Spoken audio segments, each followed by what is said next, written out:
आप जानते हैं कि जो चाइना आज देश का दुनिया का बॉस बना फिरता है, आज से सिर्फ 40 साल पहले इस देश में पॉवर्टी रेट 90% से ज़्यादा था। गरीबी और भुखमरी से इस देश का बहुत बुरा हाल हुआ करता था। तो आइए जानते हैं बीते हुए 40 सालों में चाइना ने ऐसा क्या किया जो गरीब देश से, एक कमज़ोर देश से चाइना एक सुपर पावर बन गया। साल 1978 में चाइना का ग्लोबल जीडीपी प्रोडक्शन से 2% था।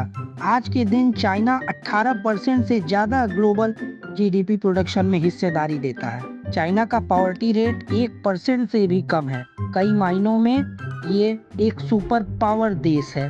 लेकिन ऐसा क्या हुआ 40 सालों में? आइए एक डिटेल केस स्टडी करते हैं चाइना के ऊपर। फकीर देश से अमीर देश बनने की कहानी, सुपर पावर बनने की कहानी, अपने ही धरती पे चांद बनाने की कहानी। आइए इस वीडियो में डिटेल केस स्टडी करते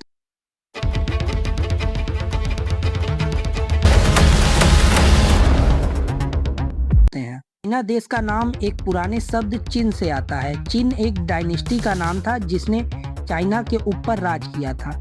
आज से 2000 साल पहले इस चिन डायनेस्टी ने चाइना के ऊपर राज किया था। यही कारण है कि हम चाइनीज लोगों को हिंदी में चीनी बुलाते हैं, जो कि चीन शब्द से आया था। और एक इंटरेस्टिंग फैक्ट ये भी है कि एक्चुअली में जो इंडिया में रिफाइनरी शुगर है वो चीन से ही एक आदमी लेकर आया था पहली बार। इससे पहले हम भारतीय सिर्फ शक्कर और गुड़ का इस्तेमाल करते थे।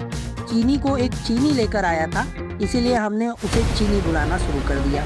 बात और कि चाइनीज लोग अपने देश को चाइना कहकर नहीं पुकारते, वो अपने देश को पुकारते हैं जोंगहू। इसका मतलब होता है मिडिल किंगडम। इंडिया और चाइना का नक्शा देखा जाए तो 4th लार्जेस्ट कंट्री है, तो इंडिया को वो करता है। लेकिन ज़्यादातर जो पॉपुलेशन है चाइना की वो इंडिया से दूर ईस्ट कोस्ट पे चाइना के दूसरी तरफ रहता है। ता इसलिए क्योंकि जहाँ खेती की जा सकती है, जो सबसे ज़्यादा उपजाऊ ज़मीन है, वो वहीं चाइना में उसी जगह पर है। और वेस्ट में हिमालय की पहाड़ियाँ हैं। तो आप जानते हैं कि जैसे ब्रिटिश राज ने भारतीयों के ऊपर कब्जा किया था, वैसे उन लोगों ने पूरी तरीके से चाइना के ऊपर कभी कब्जा नहीं किया। लेकिन ब्रिटिश राज ने चाइनीज को अलग अलग तरीक़ों से लूटा। इसका कारण है कि 1839 से लेकर 1939 तक सेंचुरी ऑफ ह्यूमिलिएशन बुलाया जाता है चाइनीज लोगों के द्वारा। 1839 में ब्रिटिश लोग चाइनीज लोगों पे ओपियम, अफीम की बौछार करने लगते हैं, जिससे चाइनीज लोग तबाह हो जाते हैं। चाइनीज युवा अपने होश को खो देते हैं और किसी भी प्रोग्रेस के काम में हाथ नहीं बटा पाते। 1815 में एक बहुत ही भयंकर वार होती है चाइना का ब्रिटिश से, टाइपिंग रेबेलियन, जिसमें 40,000 लोग मारे जाते हैं। 40 साल बाद चाइना फिर सीनो जैपनीज वॉर, जिसको बोला जाता है, जापान से जाके लड़ाई करता है। 40 साल बाद ये दोनों एक दूसरे से लड़ने लग जाते हैं। 1837 से लेकर 1945 के बीच में चाइनीज लोगों को और भी भयंकर अत्याचार सहना पड़ता है। इस बार अत्याचार करने वाले ब्रिटिशर्स नहीं थे, इस बार अत्याचार करने वाले जैपनीज कॉलोनाइजर्स थे। आपको पता है कि वर्ल्ड वॉर 2 में चाइना एलाइड फोर्सेस के साथ था और चाइना फाइनली वॉर जीत जाता है। क्योंकि वो एलाइड फोर्सेस के साथ था तो वो वॉर जीत जाता है और जापान के लोग पीछे हट जाते हैं। फिर वॉर ख़त्म होते ही तुरंत चाइना में एक सिविल वॉर सामने आती है चाइनीज कम्युनिस्ट पार्टी और नेशनल पार्टी के द्वारा।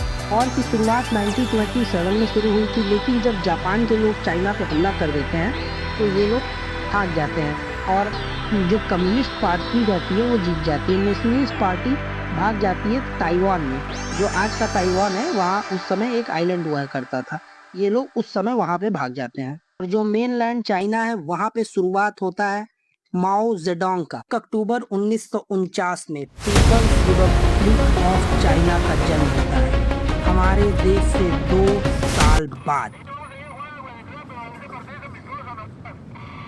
साल 1958 में माओ के द्वारा लॉन्च की जाती है ग्रेट लीप फॉरवर्ड। इसका मकसद देश में इकोनॉमिक ग्रोथ और सोशल ग्रोथ लाना था। 2 पॉलिसीज बनाई जाती है इसमें। पहला, जमींदारों से ज़मीन छीनकर किसानों के हाथ में देना। एग्रीकल्चरल ज़मीन में किसान जो चाहे वो तो उगा सकता था, लेकिन जो इसका मालिकाना हक था वो सरकार के हाथ में रहता था, ताकि किसानों से कोई ज़मीन छीन नहीं पाए। दूसरा, औद्योगिकीकरण, इंडस्ट्रियलाइजेशन। एक तरफ बड़े-बड़े प्लांट बनाना स्टील के और दूसरी तरफ लोगों को कहना कि अपने घरों में भी आप एक बिज़नेस खोलिए, एक उद्योग खोलिए। इंसान तो अच्छा था, लेकिन लोगों ने जो स्टील के अपने घरों में वो पीछे बना लिए थे, उससे लो क्वालिटी स्टील निकलता था, जिससे रिसोर्सेज भी वेस्ट होते थे और सरकार को कोई फ़ायदा भी नहीं मिलता था। दूसरी समस्या ये थी कि जो भी किसानों के द्वारा वो क्रॉप उगाए जाते थे, वो सरकार को देना रहता, तो इससे किसानों में उमंग और उत्साह नहीं होता था। भाई जब हमारे पास कुछ नहीं रहेगा तो हम कैसे क्यों ज़्यादा मेहनत करें, सरकार को देने के लिए ज़्यादा मेहनत क्यों करें। 1958 और 1961 के बीच में 15% जो ग्रेन था उसका प्रोडक्शन डिक्लाइन हो गया। गाँव की खराब रणनीति के कारण इतना भयंकर फैमिन आया, इतनी बड़ी भूखमरी आई कि 20 से 40 लाख लोग उस समय मारे गए चाइना में भूखमरी के कारण। सीधा कहा जाए तो माओ एक डिक्टेटर था। ये नहीं दिखता था कि परिणाम क्या होगा, जनता के ऊपर समस्याएं क्या आएंगी। वो सीधे सीधे अपनी मनमर्जी चलाता था। उसने एक ऐसा ही तरीका निकाला स्पैरो को मारने का, यानी चिड़ियों को मारने का। लेकिन कुछ सालों बाद ये तरीका उसके ऊपर ही उल्टा हो गया, क्योंकि जो कीड़े मकोड़े थे उनको कौन खाएगा। अगर सारे चिड़िए मर जाएंगे तो जो कीड़े मकोड़े होंगे उनको कौन खाएगा। इस तानाशाह का जब इन सब चीज़ों से मन नहीं भरा तो उसने 1966 में एक नया कानून लेके आया, कल्चरल रेवोल्यूशन, जिसमें रेड गार्ड्स हुआ करते थे, जो नौजवान लोगों को भर्ती किया जाता था। रेड गार्ड्स अपने कंधे पे रेड रिबन पहनते थे, जो माओ के पपेट्स होते थे, जो माओ के विरोधियों और उनके खिलाफ जाने वाले लोगों की हत्या कर देते थे या उनको पकड़कर जेल में डाल देते थे। लियू शाओकी, डेंग ज़ाओपिंग, ये ऐसे दो नाम थे जिनको टारगेट किया गया, उनके साथ वायलेंस किया गया माओ के लोगों के द्वारा, रेड गार्ड के द्वारा। लोगों से बोला गया कि देखो, जहाँ भी माओ के खिलाफ बोलने वाला कोई हो जो देशद्रोही हो, यहाँ पे देशद्रोही से मतलब जो माओ के खिलाफ बोलता हो, उन्हें ढूंढो और पकड़ कर जेल में डाल दो और उनके साथ वायलेंस करो। स्कूल बंद कर दिए गए, कॉलेजेस बंद कर दिए गए। दोस्तों, यही समय था जब तिब्बत के ऊपर भी बहुत बड़ा अत्याचार किया गया। ये दलाई लामा के साथ हुआ अत्याचार था। लोगों को कैसे परेशान किया जाता था, उनके साथ कैसे उनके घरों को लूटा जाता था। जब सारी मार धाड़ हो गई, तोड़ फोड़ हो गई, तब माओ को रियलाइज हुआ कि ये जो रेड गार्ड्स का सिस्टम है उसे ख़त्म करना पड़ेगा। तो 1968 में उसने अपने हाथों से रेड गार्ड्स का सिस्टम ख़त्म कर दिया, उसे एबॉलिश कर दिया। टोटल तो नहीं बताया जा सकता दोस्तों, लेकिन कहा जाता है 2 करोड़ से ज़्यादा लोगों ने माओ के द्वारा इस कल्चरल रेवोल्यूशन में मारे गए और 50 लाख से ज़्यादा लोगों को समस्याओं का सामना करना पड़ा। हाँ, सब बुरा भी हुआ, लेकिन ऐसा नहीं है दोस्तों कि सारी बुरी चीज़ें हुई। माओ के समय में वुमेन्स इक्वालिटी और पब्लिक एजुकेशन, इन 2 चीज़ों पे ज़्यादा ध्यान दिया गया। साल 1978 में 1979 के तुलना में चाइना में 3 गुना ज़्यादा प्राइमरी और सेकेंडरी एजुकेशन के स्कूल थे। दोस्तों, ये तो आप लोगों ने माओ की बात जान ली।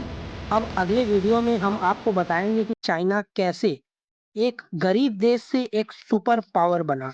अगले वीडियो को देखने के लिए चैनल को लाइक करें और सब्सक्राइब करें।